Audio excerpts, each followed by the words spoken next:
Pessoal, continuando agora, explorando os meus dotes artísticos, né? Eu desenhei aqui o que seria a figura do ântropo completa, né? O que seria o ser humano já completa toda a sua parte de composição molecular. Então aqui seria o cérebro, né? Que é o nosso ponto de partida para o entendimento do nosso curso, beleza? Então eu vou isolar essa parte aqui. Isso aqui é a composição molecular do ser humano, né? Que é toda aquela etapa que nós vimos anteriormente. Chegando nesse ponto, nós vamos ter o nosso órgão, o cérebro, né? Esse órgão, especificamente, ele ele é responsável pelos comandos fisiológicos, né, mecânicos de todo o corpo, toda a funcionalidade do corpo, ou seja, é por meio dele que recebe códigos para a audição funcionar, para a visão, né, a visão funcionar, para o olfato funcionar, para, por exemplo, a fala, né, o fenômeno da fala acontecer, para que o sangue circule, né, é enviado sinais de comunicação entre o cérebro, troca de sinais entre o cérebro e o coração, todos os sistemas se comunicam e o cérebro é como se fosse o encarregado de fazer todo esse sistema funcionar. Essa é a parte mecânica e funcional do cérebro. Beleza? Pessoal, agora nós vamos olhar lá em Gênesis 2, 7, que vai dizer que e formou o Senhor Deus o homem do pó da terra, ou seja, o agrupamento molecular que desencadeou o ântropo, né? E soprou em suas narinas, né? Nós vimos isso, a palavra sopro, vou colocar aqui de lado a palavra sopro, do hebraico, vou colocar aqui hebraico, significa ruach,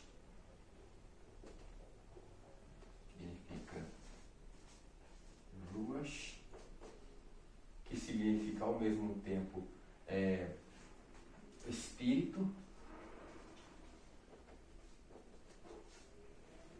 Então, ou seja, o sopro ou ruach ou espírito de Deus que foi introduzido no ântropo.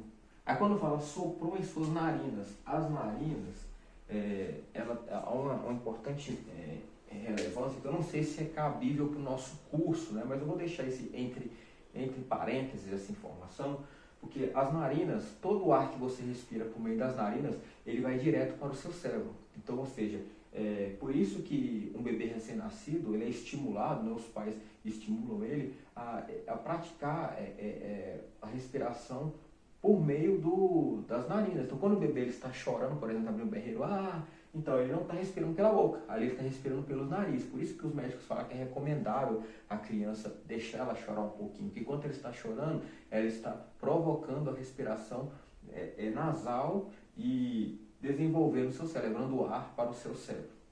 Beleza? Então, quando fala essa questão de e soprou, então, ou seja, foi o ar que fez o cérebro entrar em funcionamento. É como se fosse o botão de inicializar que Deus acionou ao soprar o teu espírito sobre as narinas do ântropo. Uma vez que fez essa mecânica funcionar, você concorda comigo que mesmo que ele funcionasse, se ele não fosse um ser dotado de inteligência e de emoções, ele seria como qualquer um outro animal, qualquer uma outra espécie existente na nossa natureza, qualquer outra espécie. Então o sopro de Deus nas narinas do homem não atribuiu somente a funcionalidade do ser antropológico, mas também desenvolveu nele a forma emocional e a forma intelectual. E isso que nós vamos falar aqui agora, porque o sopro de Deus trouxe ao homem a alma. Lembra que quando Deus sopra, torna aquele ser uma alma vivente, ou seja, uma alma capaz de viver na existência. Então, ou seja, a alma vivente, né, uma alma que pode viver no plano da realidade, ele é dotado, que no caso a alma vai ser a consciência. Então a consciência ela é dotada por dois traços majoritários, que é o colocar aqui, ó, então uma setinha para cá, é dotado por inteligência,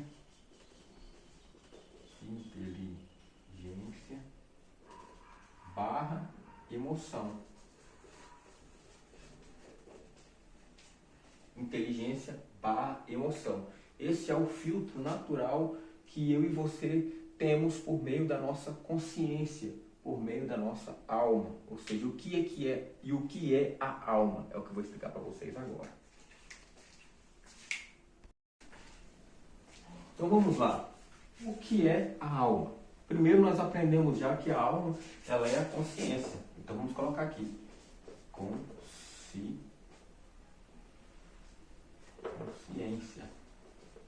Então a alma, nós descobrimos que é a consciência. O que mais que a alma é?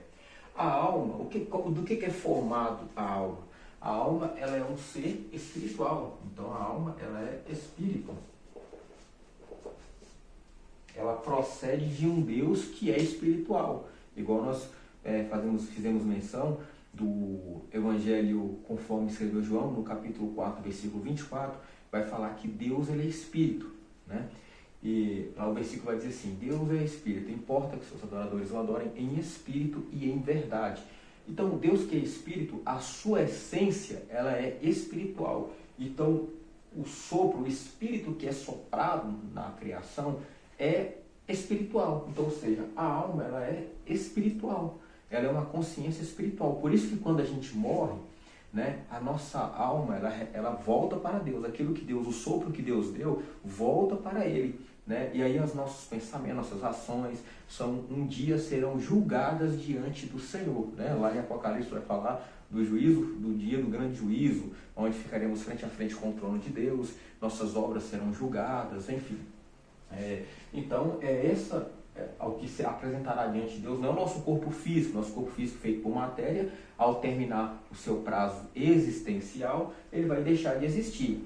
E o que vai se apresentar diante de Deus é a nossa alma, ou seja, é a responsável pelas nossas ações dentro do âmbito existencial. Beleza? Então a nossa alma, ela é espírito. Mais algum ponto a considerar acerca da alma? Deixa eu pensar um pouquinho aqui. Ela é a nossa consciência, ela é espírito. E por se tratar de um ser espiritual, ele não está preso. Ou seja, ela não está preso ao tempo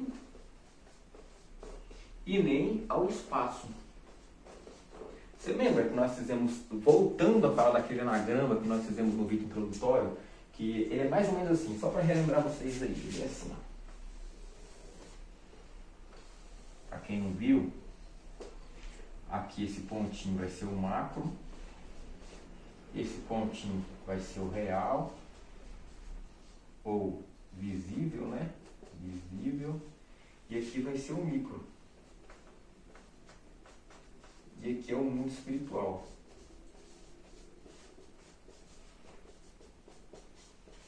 Mundo espiritual.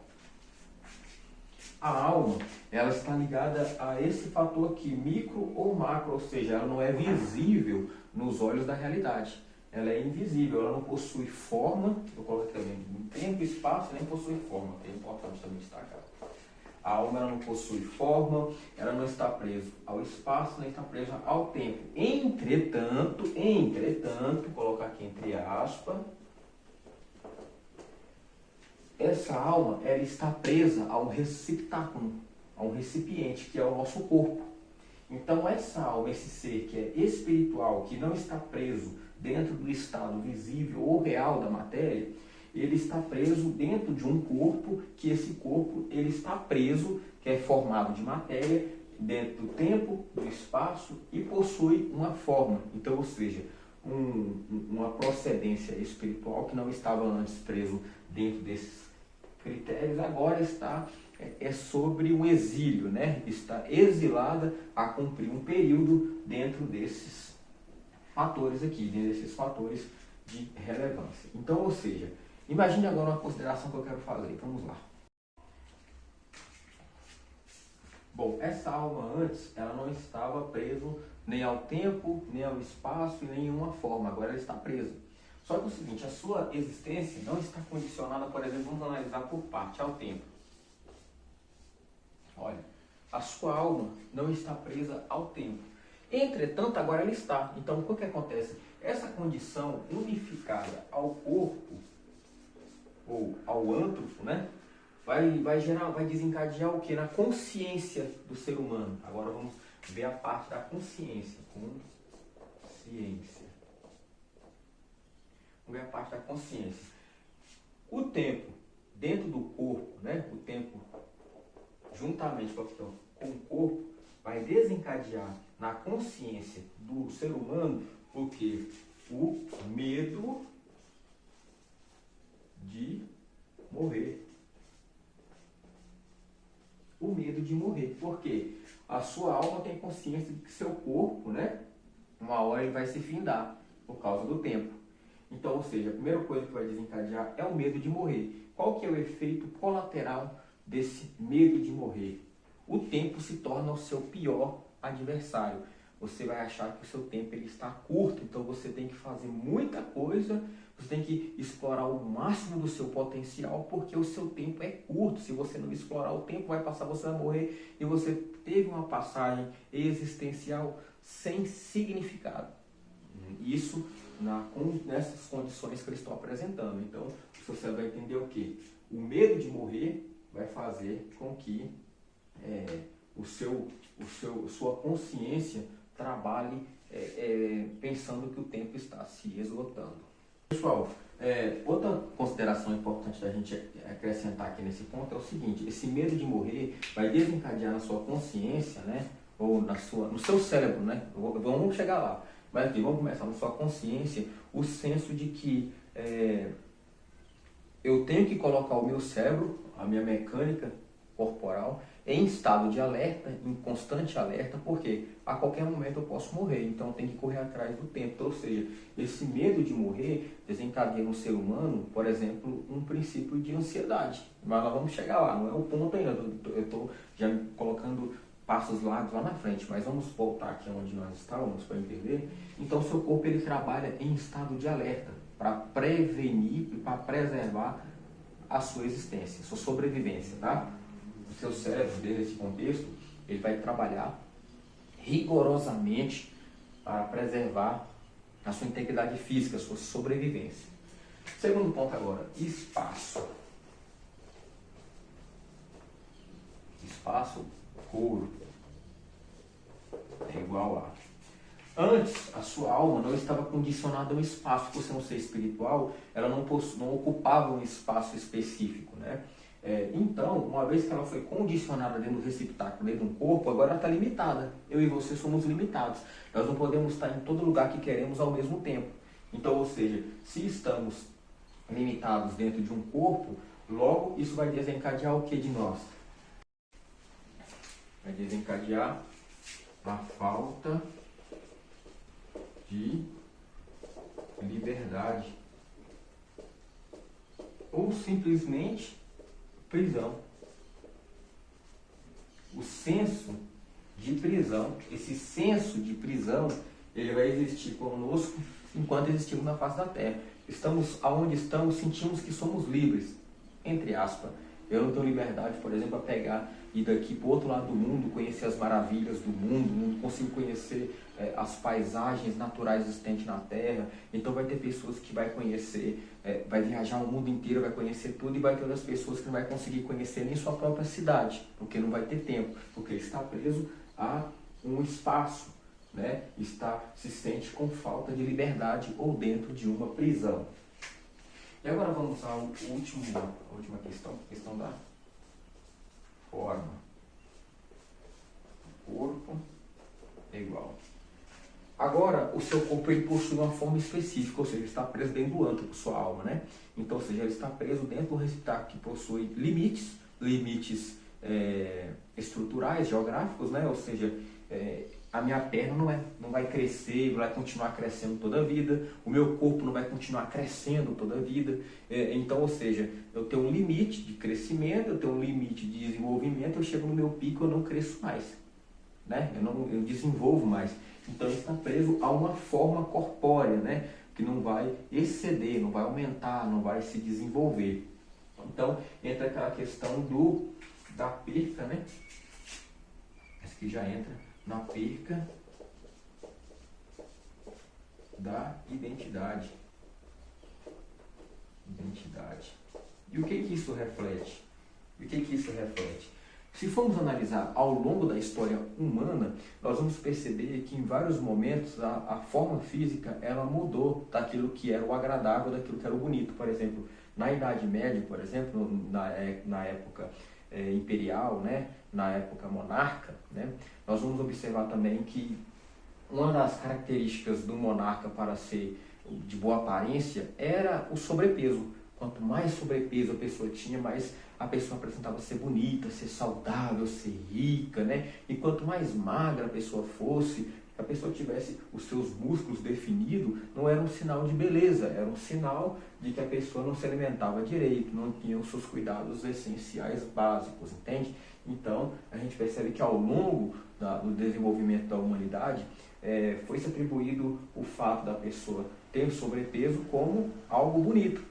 E isso também, nas gerações mais antigas, civilizações mais antigas, o fato da pessoa ter um sobrepeso garantia a sobrevivência dela. Quanto mais forte a pessoa fosse fisicamente, mais resistência ela teria. Então, quanto mais fraca, menos resistência teria. Hoje em dia, os fatores mudaram, né? A mulher, se ela for muito, com um peso muito acima, é considerado fora do padrão de beleza. E se a pessoa for muito magra, também é considerada fora do padrão de beleza. Então, mudou muitas essas coisas, né? Mudaram ao longo do tempo. Então, e tudo isso desencadeia o quê? A perda da nossa identidade. Ou seja, eu nunca vou estar satisfeito com o meu corpo. Eu sempre vou querer corrigir algo no meu corpo. E isso é desencadeado por causa desse paradigma, né, entre a alma, a forma e o corpo. Deu para compreender até aqui? Então vamos dar mais um passo adiante nessa etapa de conhecimento do nosso âmbito.